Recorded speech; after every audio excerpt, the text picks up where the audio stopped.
All around the world, there have been countless reports of reincarnation and past life memories. This video explores the past life readings of Edgar Cayce, who is known as one of the greatest miracle workers of the 20th century. Through his extraordinary insights, we will unravel the secrets of reincarnation. Who is Edgar Cayce? Edgar Cayce was an American psychic who was active in the 20th century. He was also called the Sleeping Prophet, and he consulted many people and solved their problems through his psychic ability of giving readings while asleep. Over the course of his life, Cayce delivered well over 14,000 recorded readings. Including unrecorded sessions, the total number is said to exceed 20,000. But surprisingly, his main profession was not psychic. His day-to-day work involved running a photography studio and teaching children at church on Sundays. So, what exactly led Cayce, a photographer in town, to start giving these spiritual readings? When Cayce was 23 years old, he developed aphonia, a disease that made it impossible for him to speak. No treatment seemed to work, and he lost all hope of recovery. That is, until he found that only hypnotherapy was effective. Years earlier, at the young age of 15, Edgar Cayce diagnosed his own illness while in a hypnotic state. Intrigued by this diagnosis, a local hypnotherapist named Lynn suggested that Cayce try hypnotizing himself to diagnose his own illness. Cayce lay down on the couch, and as he entered a hypnotic state, he began to describe the underlying cause behind his loss of voice. Yes, we can see the body. In the normal state, this body is unable to speak due to a partial paralysis of the inferior muscles of the vocal cords produced by nerve strain. As the gathered people watched in astonishment, Cayce not only identified the exact cause of his own aphonia, but he also miraculously cured it. This remarkable event marked his very first reading. From that point on, Cayce began giving spiritual readings for others as well. Initially, his readings focused on identifying the causes of physical ailments and revealing their treatment methods. This practice is called a physical reading. In fact, physical readings are the most common type of readings Cayce conducted. For each of these readings, Cayce would lie down on a couch and enter a deep trance state. In many cases, he conducted readings for the people sitting in front of him, but he also accepted remote readings through letters. He could give a reading if he knew the person's name, date of birth, and their physical location. Cayce had no memory of what happened while he was in a hypnotic state. When he regained consciousness, he couldn't recall any of the things he said during the readings. Cayce's readings contained a vast amount of medical terminology and content that far exceeded his own scope of knowledge. Some records show the treatments prescribed by the readings cured illnesses, leaving doctors astonished. One such instance involves the healing of Edgar Cayce's eldest son, Lynn Cayce, whose eyes were completely cured by a reading. At a young age, Lynn suffered a devastating accident when he mistakenly ignited photographic flash powder right in front of his face, leaving his eyes severely burned. Even with medical treatment at a hospital, his condition worsened, and the doctor told him that an eye had to be removed to save his life. At Lynn's own request, Cayce gave a reading for him. With the doctors present, the reading revealed a strong chance of recovery without removing the eye. The reading stated that if Lynn stayed 15 days in a dark room and applied bandages soaked in tannic acid to his eyes, he would definitely recover. The doctor objected, saying that tannic acid was too strong for use on the eyes. But since they were sure that his sight would be lost anyway, they agreed to apply the new solution to his eyes. The result was miraculous.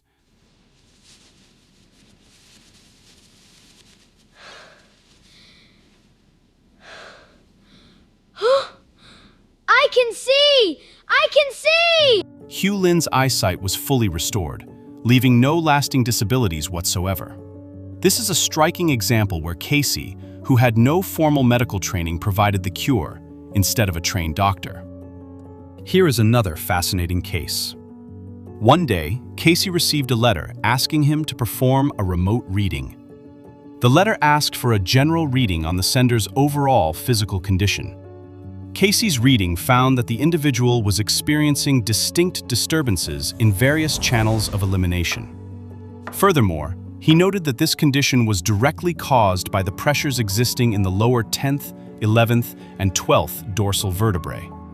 The following month, an X-ray examination revealed that the person indeed had the trouble in the exact dorsal area that the reading found. There are 33 spinal vertebrae in the human body. Edgar Cayce, who had no medical knowledge, accurately identified the three without even seeing the individual in person. As we've seen, Cayce's readings contain many details that science simply cannot explain. This serves as compelling evidence that they are authentic. Edgar Cayce's life readings. Around the age of 46, Edgar Cayce began conducting life readings that revealed people's past lives and their reincarnation history. The past lives uncovered in life readings shed light on their personalities, present circumstances, and the true meaning behind their hardships. There are approximately 2,500 recorded cases of Cayce's life readings. He received numerous inquiries from people wanting to know about their past lives. Cayce was a devout Christian and a Sunday school teacher. Since traditional Christianity does not teach about past lives or reincarnation, he initially couldn't believe what he was saying in his own readings. When he was awake, he would deny reincarnation. But once he fell asleep, he would start talking about past lives. Cayce's life readings can be broadly divided into two types. The first type looks at the strengths and traits cultivated in past lives, while the second focuses on the karma from previous wrongdoings.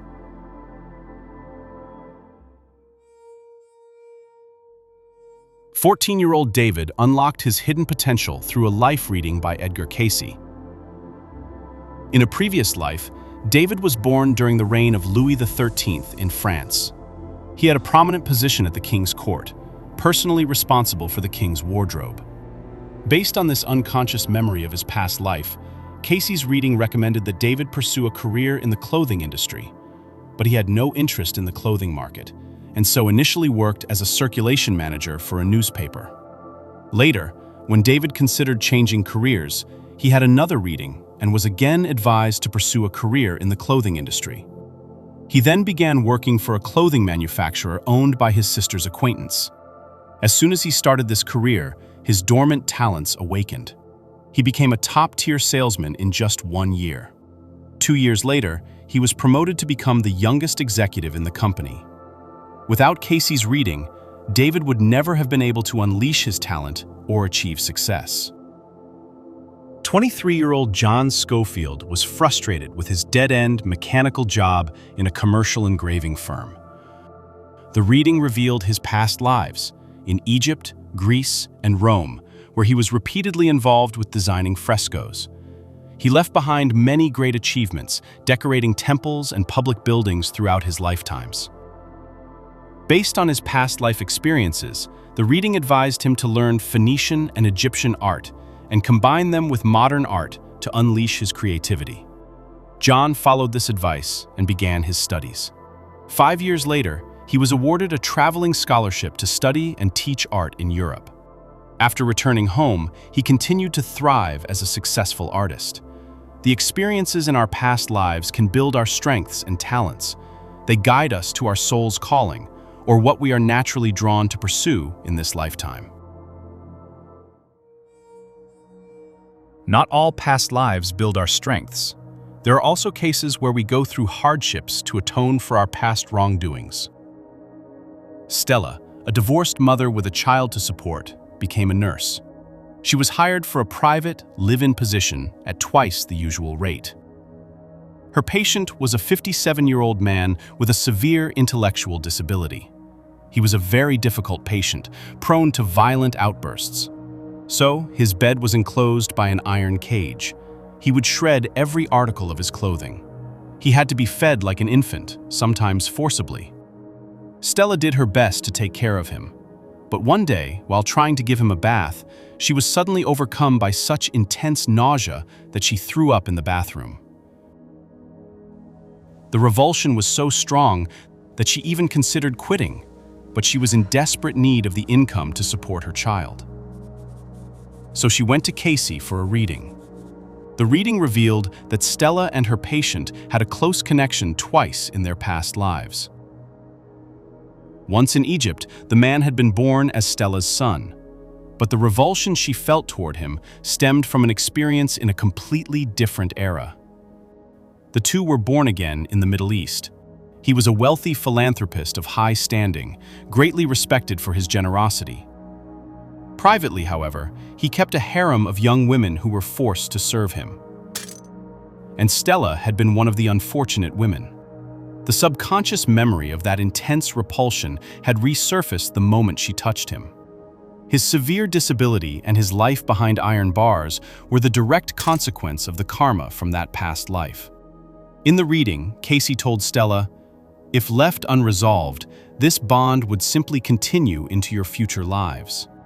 He insisted that Stella must learn to love him if she ever hoped to break her karmic chains. Though she struggled, Stella poured her love into him with all her might. It took a long time, but the man's behavior gradually began to change. He started to listen to Stella, stopped rejecting his food, and no longer tore his clothes to shreds. Stella's love had finally reached his soul. Eventually, the man passed away. Through this grueling trial, both souls finally found peace. In another case, a college professor who was born blind learned through a reading that the reason for his blindness lay in a past life. In Persia, about 1000 BC, he was born into a barbaric tribe. He had repeatedly blinded his enemies with red-hot irons. This karma resulted in his blindness in the present life. However, after he followed the instructions in Cayce's reading, his vision improved. An 18-year-old girl suffered from an overactive pituitary gland, making her prone to weight gain.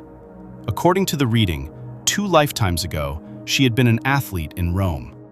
During that lifetime, she possessed both a stunning appearance and remarkable athletic prowess.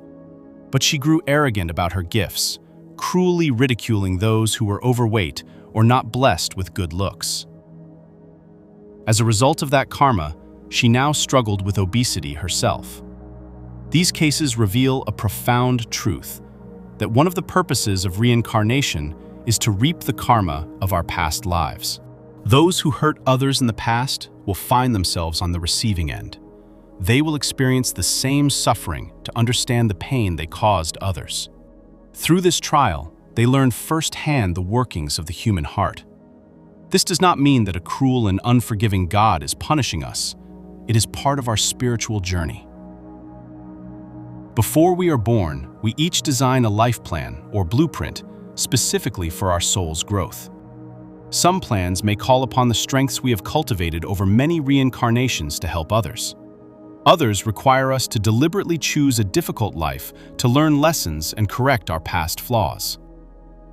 Life is like a stage, and we are the actors who take on different roles with every play. In the same way, we are born into new roles in different circumstances to accumulate various experiences. Overcoming hardships to live a brilliant life. For most of us, we don't have memories of our past lives. How then does understanding reincarnation help us live a better life? To answer this question, Cayce shared the following insights in his readings. First, we need to clearly define our purpose and ideals we want to achieve in life. Specifically, he suggests creating 3 sections: physical, mental, and spiritual, on a single sheet of paper.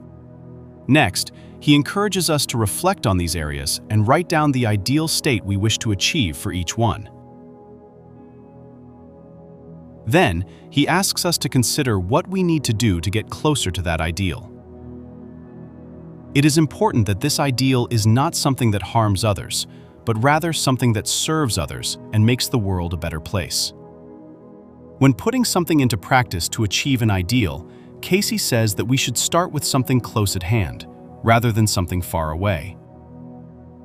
We all have strengths that we have developed through repeated reincarnation. If you find yourself drawn to a specific interest or have a strong desire to pursue a certain path, it is highly likely related to the strengths of your soul. The second point is that the answer to solving difficulties lies within yourself. In his readings, Cayce often referenced the Bible. He repeatedly quoted the phrase, "You reap what you sow." He taught the idea of personal responsibility, stating that all our life's problems are of our own making and that we must own them. We are all reborn many times, living a new life in this world with each journey. And every single one of those lives has its own unique meaning.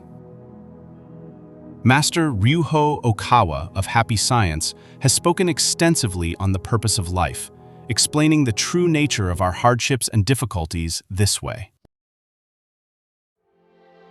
For those who are experiencing the greatest hardship and difficulty in life, that is the most important part of the workbook of life that has been prepared for you to refine your soul in this lifetime. If you avoid it, your spiritual training in this lifetime will not be completed. Each person is given a workbook of life that is appropriate for their own soul. The level of the problems is neither too high nor too low. No matter what troubles befall you, they are problems that you can solve, or, more precisely, problems that only you can solve. When problems appear right in front of you, they are showing you the significance of your life and the purpose of your soul training in this lifetime. Once you have finished a certain task in your training, you will never have to do that same assignment again. The next time you are born into this world, you will help others to solve them. Hardships and difficulties we face in life are like whetstones that polish our souls. As the saying goes, God never gives us what we can't handle. Through these experiences, God is guiding us to learn valuable lessons. Whatever difficulty you may be facing right now, I pray that you will overcome it and open the door to a brighter future. Thank you for watching.